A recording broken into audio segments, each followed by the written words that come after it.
Start. मिट्टी या मृदा प्रत्येक प्राणी के लिए आवश्यक है। मिट्टी से ही पेड़ पौधे तथा जीव जंतु पोषित होते हैं, जिसके माध्यम से हमें लकड़ी, फल फूल इत्यादि प्राप्त होता है। प्राणियों के लिए मिट्टी अनिवार्य है। हम अपने दैनिक जीवन में भी जिस सड़क के ऊपर चलते हैं वह भी मिट्टी के ऊपर बनी है। इस प्रकार धरती पर रहने वाला हर एक प्राणी मिट्टी के साथ जुड़ा हुआ है, लेकिन मृदा प्रदूषण इतना बढ़ चुका है कि मिट्टी को बचाने के लिए राष्ट्र अपने अपने स्तर पर प्रयासरत हैं। हम सभी जानते हैं कि कृषि के बिना भोजन प्राप्त नहीं किया जा सकता और मिट्टी के बिना कृषि नहीं की जा सकती। अतः मानव की भूख शांत करने में भी मिट्टी का महत्वपूर्ण योगदान है। भोजन पकाने और ग्रहण करने के लिए मिट्टी के बर्तन ही सर्वश्रेष्ठ माने जाते हैं।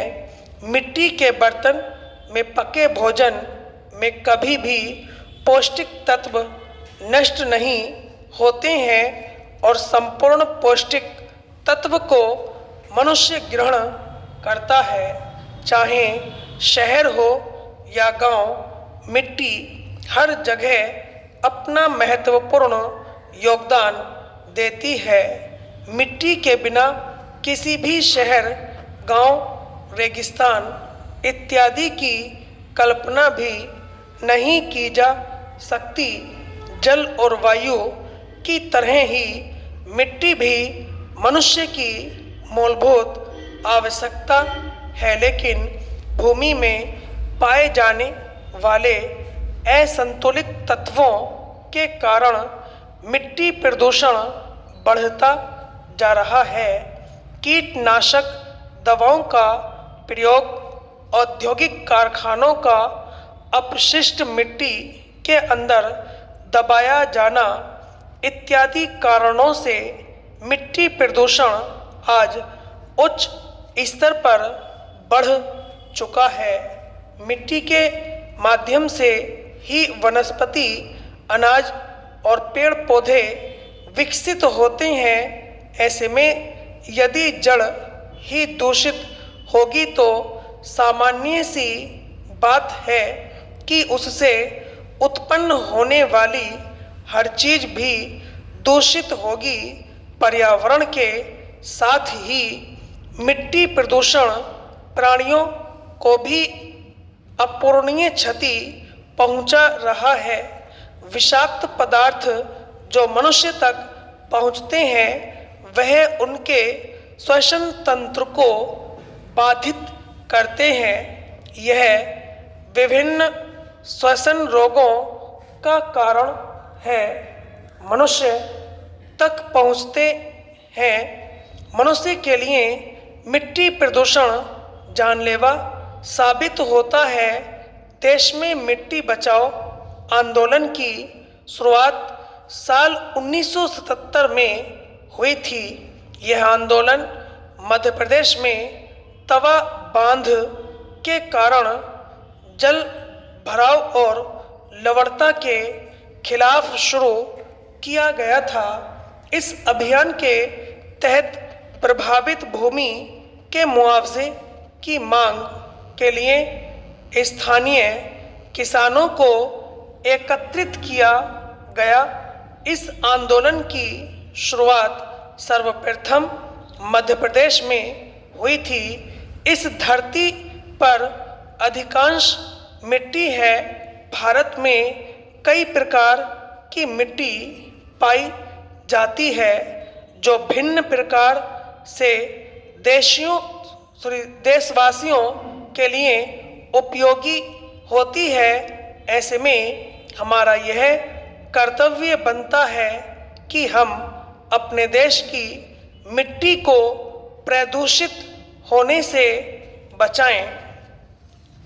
ऐतिहासिक धरोहरें सभ्यता और संस्कृति की जीवंत दस्तावेज होती हैं, जिन्हें देख पढ़कर हम अतीत के अनछुए पहलुओं का आकलन कर सकते हैं। ऐसी ही एक धरोहर का पता लगाने के लिए भारतीय पुरातत्व सर्वेक्षण दिल्ली स्थित पुराना किला की एक बार फिर खुदाई करने जा रहा है।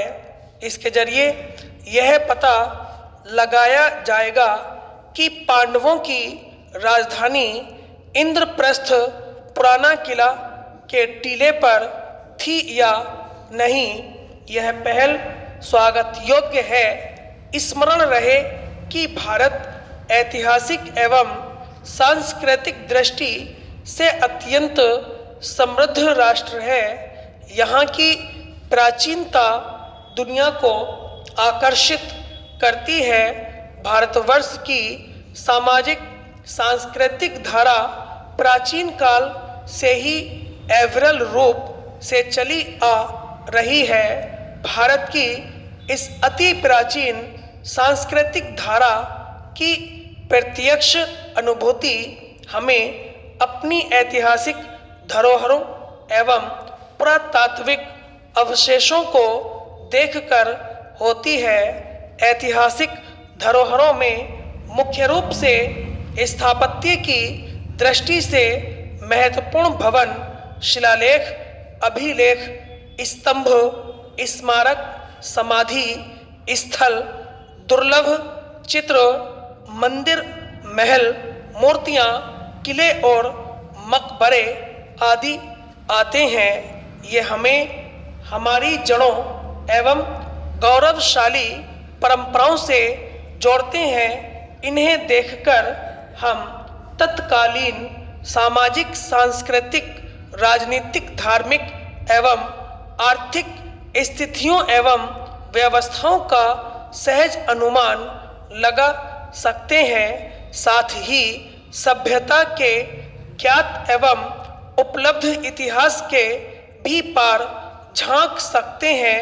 यही कारण है कि हर सजग देश अपनी ऐतिहासिक धरोहरों की विशेष देखभाल करता है, परंतु दुर्भाग्य से अपने देश में ऐतिहासिक महत्व की इन धरोहरों के संरक्षण में घोर लापरवाही का मामला संज्ञान में आया है। निसंदेह ऐसी उपेक्षा के लिए सरकारें अधिक उत्तरदायी होती हैं, परंतु अपनी इन ऐतिहासिक सांस्कृतिक धरोहरों के प्रति नागरिक समाज की उदासीनता भी कचोटती है। संप्रति देश भर में ऐतिहासिक एवं पुरातात्विक महत्व के 3693 स्मारक हैं, जिन्हें केंद्र सरकार संरक्षित करती है। इनमें से 50 गायब हो गए हैं। गत वर्ष केंद्रीय संस्कृति मंत्रालय द्वारा गठित संयुक्त संसदीय समिति की ओर से प्रस्तुत रिपोर्ट में कहा गया, यह गंभीर चिंता का विषय है कि एएसआई के संरक्षण में राष्ट्रीय महत्व के कई स्मारक तेजी से गायब हो गए हैं। ये स्मारक शहरीकरण, जलाशयों और बांधों के पानी में जलमग्न होने के कारण खो गए हैं। कुछ स्मारकों की जगह नहीं मिलने और घने जंगलों में उन्हें खोज न पाने की वजह से भी गायब हो गए हैं। इन लापता स्मारकों में 11 उत्तर प्रदेश के हैं। दिल्ली और हरियाणा के 2-2 स्मारक लापता होने वाले स्मारकों में शामिल हैं। इस सूची में असम, बंगाल, अरुणाचल प्रदेश और उत्तराखंड के स्मारकों के भी नाम हैं। इन स्मारकों में से 14 तेजी से शहरीकरण के कारण खो गए हैं। स्टॉप।